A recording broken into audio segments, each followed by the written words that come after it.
Welcome back to the smart bio simplified channel पे नए हैं तो चैनल को सब्सक्राइब कर दें।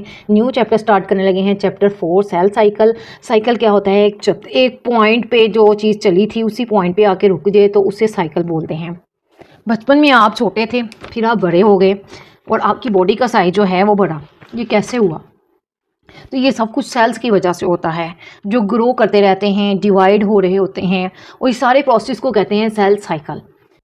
सेल साइकिल हमें बताता है कि सेल्स कैसे ग्रो करते हैं, अपनी कॉपीज़ बनाते हैं और किस तरह ज़ख्मों को हील करते हैं। अगर ये प्रोसेस कंट्रोल से बाहर हो जाए तो कैंसर जैसी डिजीज़ भी हो सकती हैं।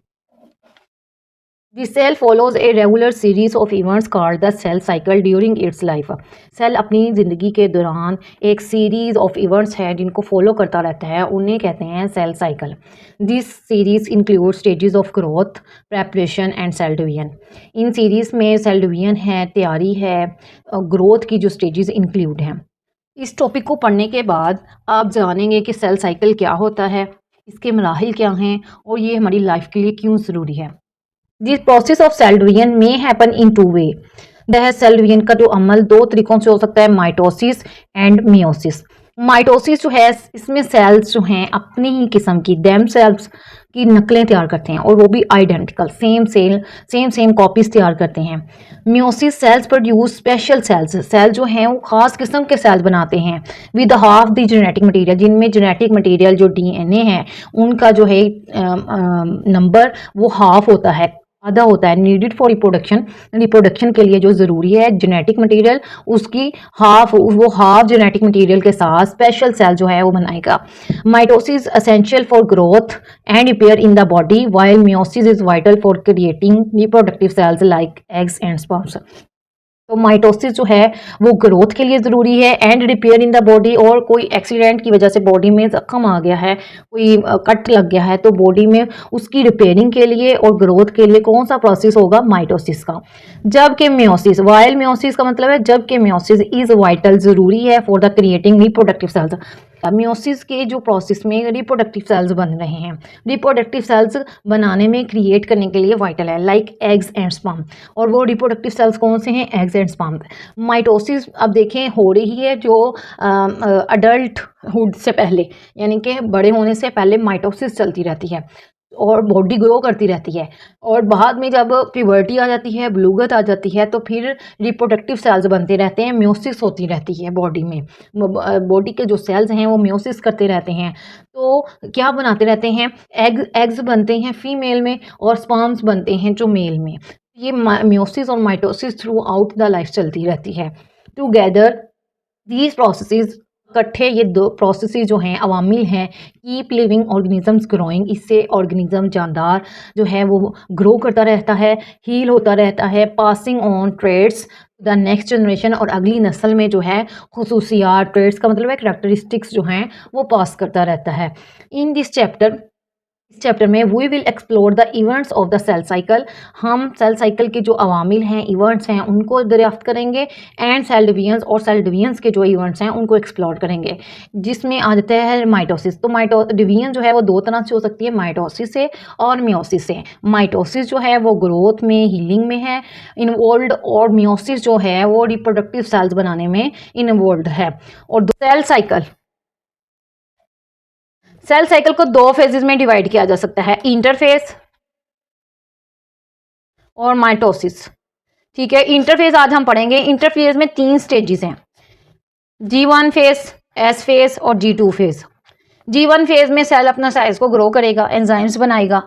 S फेज सिंथेसिस फेज भी कहलाता है, जिसमें डीएनए के जो है वो रेप्लिकेशन होगी, यानी अपनी एक कॉपी तैयार करेगा, एक और डीएनए बनेगा। तो मेन इवेंट इसका यही है। G2 फेज जो है वो देखेगा कि जो डीएनए ने अपनी कॉपी तैयार की है उसमें कोई एरर तो नहीं है, तो एरर चेक करेगा और सेल का जो साइज है वो बढ़ता जाएगा। अब हम अपने टॉपिक की तरफ आते हैं।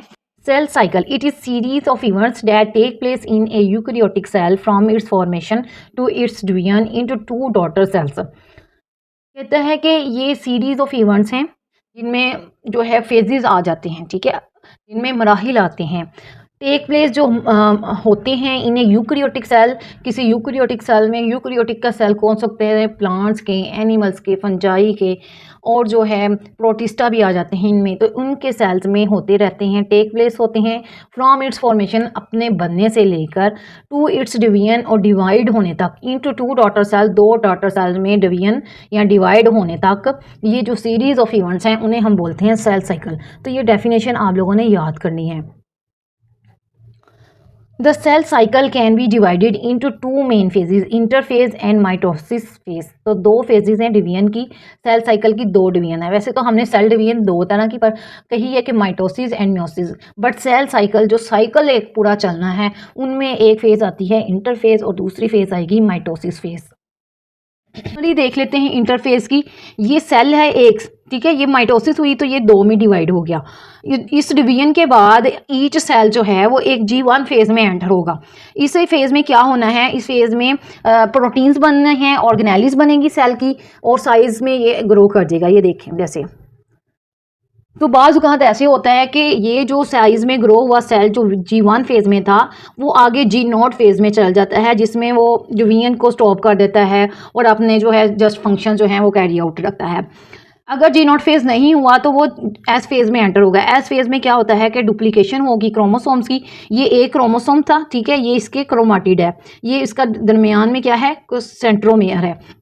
अब यहाँ पे इसने दो क्रोमाटिड्स जो हैं ऑब्टेन कर लेने हैं। ये पूरा ये क्या है, क्रोमाटिड है, और यहाँ पे रेप्लिकेशन में क्या होना है, इसके दो क्रोमाटिड्स बन जाने हैं, ठीक है। मतलब ये साइज में ग्रो भी हुआ है, और ये क्या हुआ है, देखिए यहाँ पे छोटा सा था, ये थोड़ा सा यहाँ पे ग्रो करके उसके बाद मजीद ये ग्रो कर रहा है। ग्रोथ इसकी कंटिन्यू रहेगी, और साथ में क्या हुई है, क्रोमोसोम्स की, ये जो एक क्रोमोसोम था उसकी जो है वो क्या होगी है, डुप्लीकेशन हुई है इस फेज़ में, इसे कहते हैं एस फेज़ में ये आया है। तो एस फेज़ से ये अब किस फेज़ में जाएगा, G2 फेज़ में। G2 फेज़ में इसकी मोर ग्रोथ होगी और ग्रो करेगा, और कोई भी सेल जो है वो ना चेक करेगा कि जो इसने क्रोमोसोम बनाया है, जो ये डीएनए, इसमें ही डीएनए होता है, क्रोमोसोम्स जो हैं वो डीएनए से बने होते हैं, डीएनए और प्रोटीन से बने होते हैं। तो इसने इसके जो डीएनए के जो हैं वो देखेगा कि कोई एरर तो नहीं आ गया, कोई डैमेज तो नहीं आ गया, उसको चेक करेगा, और जो अपने कंटेंट हैं उनको रीऑर्गेनाइज करेगा यहाँ पे। तो देखें अपने कंटेंट ऑर्गेनाइज हो गए हैं, सेल में ग्रोथ भी आ गई है, और जो अपने क्रोमोसोम्स हैं वो डबल यहाँ पे आके हुए हैं। लेकिन यहाँ पे उसने कहा एस फेज़ में उसकी तादाद जो है वो क्या रहेगी, क्रोमोसोम्स की टोटल नंबर ऑफ क्रोमोसोम्स की सेल में जो तादाद है वो सेम रहनी थी एस फेज़ में। लेकिन G2 फेज़ में देखें कि जब वो जैसे G2 फेज़ में एंटर होना है तो उसके क्रोमाटिड जो हैं वो डबल हो जाते हैं, और ये ग्रो कर जाता है। और जब G2 फेज़ से निकलेगा तो ये फिर किसमें आ जाएगा, इसमें ये देखें G2 फेज़ से निकलने के बाद देखें इसकी ऑर्गेनाइजेशन हो गई है, और उसके बाद ये जिस फेज़ में एंटर होगा वो माइटोसिस है, और आगे फिर ये सेल दो में सेल डिवाइड, जो इसका जो बड़ा हुआ साइज है वो दो में डिवाइड हो जाएगा। Interphase, this phase last for about 90% of the total time of cell cycle. तो सेल साइकिल का जो मुकम्मल टाइम है उसका 90% जो है वो इंटरफेज ही होता है। तो इंटरफेज मतलब कि सेल अपना 90% ऑफ टाइम इंटरफेज जो स्टेट है उसमें गुजारता है। ड्यूरिंग इंटरफेज के दौरान cell performs the life functions according to its speciality. Interphase के दौरान सेल लाइफ फंक्शंस परफॉर्म करता है, तमाम यानी ज़िंदगी के फंक्शंस हैं वो परफॉर्म करेगा अपनी खासियत के मुताबिक। And prepares itself for next division, तो नेक्स्ट डिवीजन के लिए खुद को तैयार करता है, यानी ये माइटोसिस से पहले का फेज़ है। Interphase consist of the following 3 phases. Interphase के जो 3 फेजेस हैं, 3 फेजेस पे मुश्तमिल है। G1 phase, first gap phase, it start from the end of the mitosis phase. ये माइटोसिस फेज के एंड से शुरू होता है, यानी कि पहले माइटोसिस हो चुकी है तो फिर ये फ़ौरन से जो है वो किस फेज में आ जाएगा, G1 फेज में आएगा। It is also called the growth phase, इसे ग्रोथ फेज भी कहते हैं। During this phase cell makes proteins, इस फेज के दौरान सेल प्रोटीन बनाता है, एंड ऑर्गेनेलिस बनाता है, and so grow in size, तो ये साइज में ग्रो कर जाता है, बढ़ जाता है। सेल आल्सो मेक्स एंजाइम्स बनाता है, डेट आर रिक्वायर्ड, जो कि ज़रूरी हैं इन एस फेज़, जो एस फेज़ में ज़रूरी हैं for the replication of DNA की जो रेप्लिकेशन होनी है एस फेज़ में उसके लिए रिक्वायर्ड एंजाइम्स बनाता है। एस फेज, सिंथेसिस फेज भी बोलते हैं, जिसमें डीएनए जो है वो सिंथेसाइज हो रहा होता है। ड्यूरिंग दिस फेज, इस फेज के दौरान the DNA of each chromosome is replicated, her chromosome का जो डीएनए है वो रेप्लिकेट होगा, डबल होगा, उसकी एक कॉपी तैयार की जाएगी, उसे कहेंगे कॉपीड। इट रिजल्ट्स, इसके नतीजे में, in the duplication of the chromosome, तो ये क्रोमोसोम्स की डुप्लीकेशन जो है इससे इसका नतीजा होगी। तो क्या होता है कि क्रोमोसोम देखें, यहाँ पे हमारे पास डीएनए जो क्रोमोसोम्स में प्रेजेंट है, जो इस क्रोमोसोम में प्रेजेंट है, ये वाले डीएनए अब ये डुप्लीकेट हुए हैं, तो ये क्रोमोसोम जो हैं वो ये क्या है, एक क्रोमाटिड है, इसकी ये क्या होगा हमारे पास, क्रोमाटिड, क्रोमैटिड्स, ये क्रोमैटिड एक क्रोमैटिड होगा। तो ये जो क्रोमैटिड है वो क्या हो जाएंगे, सिस्टर क्रोमैटिड्स में जो हैं वो कन्वर्ट हो जाएंगे। ये हमारे पास एक ये क्रोमैटिड है और एक दूसरा ये क्रोमैटिड, तो ये क्या है, सिस्टर क्रोमैटिड्स हैं। Each chromosomes consist of 2 sister chromatid, तो 2 सिस्टर क्रोमैटिड्स में जो हैं वो क्या हो जाएंगे, पे मुश्तमिल होंगे, हर क्रोमोसोम के 2 सिस्टर क्रोमैटिड्स होंगे ऐसे। The total number of the chromosome in the cell remains the same, लेकिन जो क्रोमोसोम्स की तादाद होगी वो सेम रहेगी, बस डीएनए डुप्लीकेट होगा।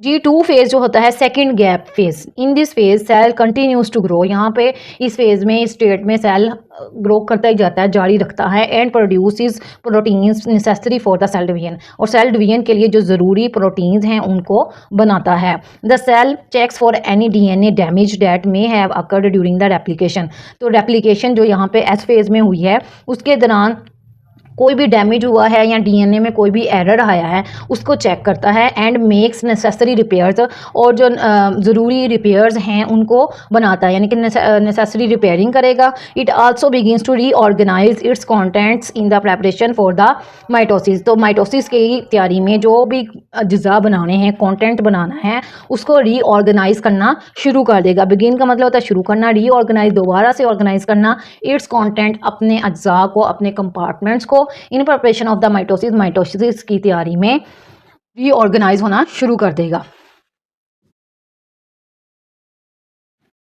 After interphase the cell enters the division phase and divides into 2 daughter cells, जो इसके 2 सेल्स बनने हैं ना, 1 से 2 का बनना जो होगा वो क्या होगा, डॉटर सेल। ग्रो हुए साइज से जो 2 सेल्स बनेंगे उन्हें क्या कहेंगे, डॉटर सेल्स। तो सेल जैसे कहते हैं डिवीजन फेज में एंटर होगा तो वो 2 डॉटर सेल्स में डिवाइड हो जाएगा। The events of cell cycle are controlled by the special genes, अब सेल साइकिल के जितने भी इवेंट्स हैं वो स्पेशल किस्म की जो जीन्स हैं, डीएनए का जो पार्ट उसे जीन बोलते हैं, और वो उसके ज़रिए से कंट्रोल हुए होते हैं। ऑल फेजेस अकर इन ए सीक्वेंस, तो हर फेज जो है एक सीक्वेंस के साथ अकर हुआ है। तो जी नॉट फेज पढ़ते हैं अब।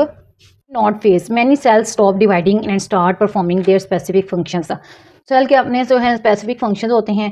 तो कहता है कि जी नॉट फेज ऐसा फेज़ है जिसमें बहुत सारे सेल जो है डिवाइड करना स्टॉप हो जाते हैं और अपने जो स्पेसिफिक खास फंक्शंस हैं उनको परफॉर्म करना शुरू कर देते हैं। This phase is called the G naught phase, और इस फेज को कहते हैं G naught phase. Many cell जिसमें न्यूरॉन्स आते हैं वो जी नॉट फेज में ही रहते हैं। इनडेफिनेट पीरियड्स का मतलब है कि लातदाद टाइम ऑफ पीरियड जो है वो जी नॉट फेज में ही रहते हैं, मतलब कि डिवीजन में नहीं आते। सम सेल जो होते हैं जैसे कि लीवर के सेल्स हैं, किडनी के हैं, वो भी जी नॉट फेज में टेम्परेली रहते हैं, ठीक है, वो टेम्परेली रहेंगे, बल्कि सबसे ज़्यादा जो रहेंगे जी नॉट फेज में वो न्यूरॉन्स हैं। अदर सेल जो एपिथेलियल सेल्स हैं, यानी स्किन के सेल्स, हमारी जो है स्किन, उनके जो सेल्स होते हैं do not enter G naught phase and continue to divide throughout the life. अब एपिथेलियल सेल्स, स्किन के सेल्स ऐसे हैं जो जी नॉट फेज में एंटर नहीं होते और कंटिन्यूली जो है वो डिवाइड होते रहते हैं जब तक लाइफ चलती रहती है, थ्रू आउट द लाइफ, पूरी ज़िंदगी। होप सो आपको ये लेक्चर समझ आया हो और पसंद आया हो। अगर मेरा लेक्चर आपको पसंद आया हो तो अपने दोस्तों के साथ लाजमी शेयर करें और चैनल को लाजमी सब्सक्राइब करें। अल्लाह हाफिज़।